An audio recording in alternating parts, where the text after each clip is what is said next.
Hello, Abuti. Say hello to the children. Molweni bantwana. What are we learning today? Andihambi. Oh, today we're learning how to turn a sentence into the negative. To say I sit is ndiyahlala.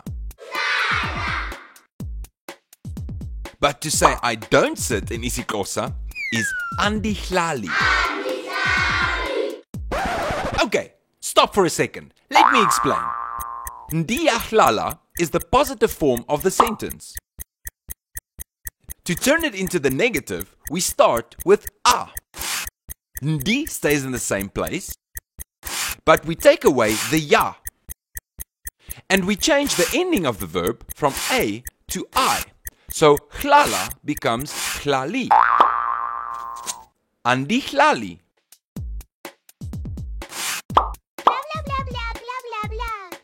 So to say I speak is ndiyathetha. But to say I don't speak in isiXhosa is andithethi. And to say I sing in isiXhosa is ndiyacula. But to say I don't sing in isiXhosa is andiculi. And now you know how to turn sentences into the negative. Goodbye, Abuti. Nisale kakuhle.